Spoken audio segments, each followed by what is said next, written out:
आकाशवाणी भोपाल से प्रस्तुत हैं प्रादेशिक समाचार।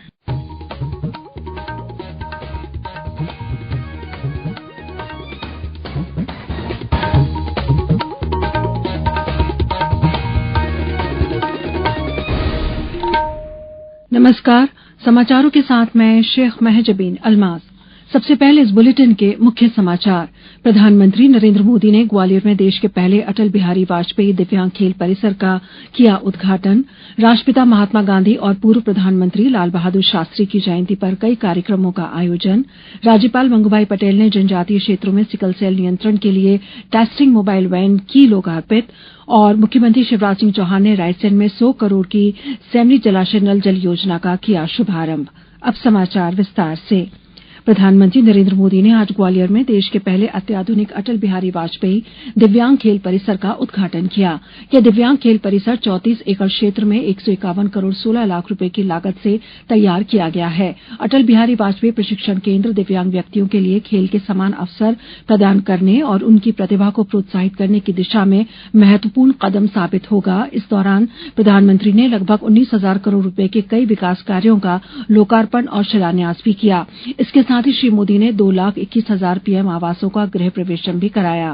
प्रधानमंत्री ने कहा कि इंदौर, उज्जैन सहित इन नई औद्योगिक शुरुआत से यहां के युवाओं के लिए रोजगार के हजारों नए अवसर सृजित होंगे। डबल इंजन सरकार की विशेषताओं का उल्लेख करते हुए प्रधानमंत्री ने कहा कि मध्यप्रदेश का डबल इंजन सरकार पर भरोसा है, क्योंकि डबल इंजन यानी दोहरा विकास। मेरे परिवारजनों, बीते वर्षों में हमारी सरकार मध्य प्रदेश को बीमारू राज्य से देश के टॉप 10 राज्यों में ले आई है। यहां से अब हमारा लक्ष्य मध्य प्रदेश को देश के टॉप 3 राज्यों में ले जाने का है। महिला सशक्तिकरण को देश की जरूरत बताते हुए श्री मोदी ने कहा कि महिला सशक्तिकरण कोई वोट बैंक की राजनीति नहीं, बल्कि नारी शक्ति को सशक्त बनाने और समाज को बदलने की मुहिम है। नारी वंदन कानून इसी दिशा में एक मजबूत कदम है। समाज के दबे कुचले और पिछड़े वर्गों के कल्याण के लिए भाजपा सरकार की पहलों का उल्लेख करते हुए प्रधानमंत्री ने कहा कि 2014 से पहले किसी ने दिव्यांग नाम नहीं सुना था। हमारी सरकार ने उन्हें सहायक उपकरण दिए और आज ग्वालियर में अंतर्राष्ट्रीय स्तर का दिव्यांग संस्थान बन गया है। उन्होंने कहा कि छोटे किसानों और मोटे अनाज के उत्पादक किसानों को हमने सम्मान निधि दी और श्री अन्न को दुनिया भर में पहुंचाया। श्री मोदी ने कहा कि विश्वकर्मा योजना ने छोटे छोटे काम करने वाले लोगों को नई ऊर्जा दी है। उनके ऋण की गारंटी केंद्र सरकार दे रही है। कार्यक्रम में केंद्रीय कृषि मंत्री नरेंद्र सिंह तोमर, मुख्यमंत्री शिवराज सिंह चौहान के साथ ही केंद्रीय और राज्य मंत्रिमंडल के सदस्य भी मौजूद थे। आज राष्ट्रपिता महात्मा गांधी और पूर्व प्रधानमंत्री लाल बहादुर शास्त्री की जयंती है। राष्ट्रपति और उपराष्ट्रपति ने राष्ट्रपिता महात्मा गांधी की जयंती पर देशवासियों को बधाई दी है। राष्ट्रपति द्रौपदी मुर्मू ने कहा कि महात्मा गांधी ने सभी को स्वतंत्रता संग्राम में भाग लेने के लिए प्रेरित किया और एक ऐसे बड़े आंदोलन का नेतृत्व किया जिसने इतिहास की दिशा बदल दी और हमें आजादी दिलाई। राष्ट्रपिता महात्मा गांधी और पूर्व प्रधानमंत्री लाल बहादुर शास्त्री की जयंती पर आज जबलपुर के टाउन हॉल में कार्यक्रम आयोजित किया गया, जहां अनेक संगठनों, राजनीतिक दलों और वरिष्ठजनों ने उनकी प्रतिमाओं पर माल्यार्पण कर भावभीनी श्रद्धांजलि अर्पित की। इस मौके पर नर्मदापुरम जिले में संगोष्ठियों सहित अनेक कार्यक्रम आयोजित किए गए। आगरमालवा जिले में भी मद्य निषेध सप्ताह मनाया जा रहा है। राज्यपाल मंगूभाई पटेल और मुख्यमंत्री शिवराज सिंह चौहान ने राष्ट्रपिता महात्मा गांधी और पूर्व प्रधानमंत्री लाल बहादुर शास्त्री जी की जयंती पर उन्हें नमन किया। प्रदेश के अन्य जिलों में भी आज गांधी जयंती पर विभिन्न कार्यक्रम आयोजित किए गए। ये समाचार आप आकाशवाणी भोपाल से सुन रहे हैं। हमारे समाचारों को अब आप कभी भी और कहीं भी अपनी सुविधा के अनुसार सुन सकते हैं। ये समाचार बुलेटिन यूट्यूब, ट्विटर और फेसबुक पर AIR न्यूज भोपाल पेज पर सुने जा सकते हैं। इसके अलावा आप हमारी वेबसाइट newsonair.com पर या AIR न्यूज ऐप पर भी समाचार सुन सकते हैं। समाचारों में एक बार फिर आपका स्वागत है।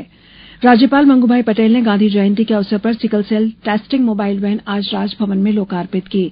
मोबाइल टेस्टिंग वैन रेडक्रॉस की राज्य इकाई द्वारा अखिल भारतीय आयुर्विज्ञान संस्थान भोपाल को प्रदान की गई है।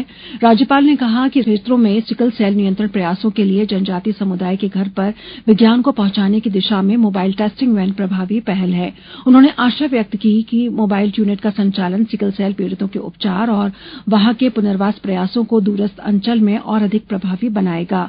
मोबाइल टेस्टिंग वैन में सिकल सेल रोग उपचार और पुनर्वास के लिए आवश्यक सभी जांचों की सुविधा उपलब्ध कराई जाएगी। वैन का संचालन जनजातीय बहुल इलाकों में किया जाएगा। मुख्यमंत्री शिवराज सिंह चौहान ने आज रायसेन में लगभग 100 करोड़ की सेमरी जलाशय नल जल प्रदाय योजना का शुभारंभ किया। इस मौके पर उन्होंने कहा कि रायसेन जिले का बमहोरी और सुल्तानगंज अब तहसील बनेगा। बेगमगंज में जनपद का नया भवन और ऑडिटोरियम बनाया जाएगा। श्री चौहान ने 24 करोड़ 31 लाख रुपए की लागत के 93 नवीन विकास कार्यों का भूमि पूजन तथा शिलान्यास और 28 करोड़ 42 लाख रुपए की लागत से 25 निर्मित विकास कार्यों का लोकार्पण भी किया। सेमरी जलाशय आधारित समूह नल जल प्रदाय योजना से बेगमगंज के 46 व गैरतगंज के 49 ग्राम लाभान्वित होंगे। क्षेत्र के 12,061 परिवारों की 76,400 जनसंख्या लाभान्वित होगी। पूर्ण स्वच्छता के दृष्टिकोण के साथ सरकारी कार्यालयों में स्वच्छता और लंबित मामलों को कम करने के साथ एक विशेष अभियान का तीसरा चरण आज से शुरू हो गया है। राष्ट्रपिता महात्मा गांधी की जयंती के अवसर पर शुरू हुआ यह विशेष अभियान इस महीने की 31 तारीख तक जारी रहेगा। यह अभियान पिछले 2 वर्षों में चलाए गए विशेष अभियानों की अगली कड़ी है। आयुष्मान भव अभियान के तहत 50,000 से अधिक लोगों ने अपने अंग दान करने का संकल्प लिया है। राष्ट्रपति द्रौपदी मुर्मू ने पिछले महीने गुजरात के गांधीनगर से इस अभियान की शुरुआत की थी। केंद्रीय स्वास्थ्य एवं परिवार कल्याण मंत्री मनसुख मांडविया ने एक सोशल मीडिया पोस्ट में लोगों से अंगदान के लिए शपथ लेने का आग्रह किया। चीन में हांगचाओ एशियाई खेलों का भारत का स्वर्णिम प्रदर्शन जारी है। आज भारत ने 14वां स्वर्ण पदक 400 मीटर रेस में प्राप्त किया। तेजस्वी शंकर ने भारत को ये पदक दिलाया। आज भारत ने 2 रजत और 5 कांस्य पदक भी जीते। महिलाओं की 3000 मीटर स्टीपल चेस स्पर्धा का रजत और कांस्य पदक जीत लिया। भारत की पारुल चौधरी ने इस स्पर्धा का रजत और प्रीति ने कांस्य पदक जीता। इसके साथ ही भारत के पदकों की संख्या 61 हो गई है। स्पीड स्केटिंग में भारतीय महिला और पुरुषों की टीम ने कांस्य पदक जीता। भारत को टेबल टेनिस में महिला डबल्स का भी कांस्य पदक मिला। पुरुष हॉकी में भारत ने बांग्लादेश को 12-0 से हरा दिया है। अब कुछ समाचार संक्षेप में। मुख्यमंत्री शिवराज सिंह चौहान कल सुबह 11 बजे Bhopal metro rail trial run का हरी झंडी दिखाकर शुभारंभ करेंगे। Trial run Subhash Nagar station से रानी कमलापति स्टेशन तक होगा। खंडवा जिला चिकित्सालय में वृद्धजनों के लिए 3 से 7 अक्टूबर तक स्वास्थ्य शिविर का आयोजन किया जाएगा।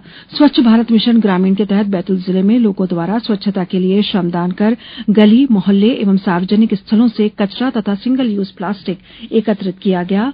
धार जिला मुख्यालय पर जिले के ग्रामीण आजीविका मिशन के स्वयं सहायता समूहों द्वारा 3 दिवसीय आजीविका उत्पाद मेला व उत्पादों की प्रदर्शनी का आयोजन किया जा रहा है। राष्ट्रपिता महात्मा गांधी के जन्मदिन को आज सतना के महात्मा गांधी चित्रकूट ग्रामोदय विश्वविद्यालय में मनाया गया।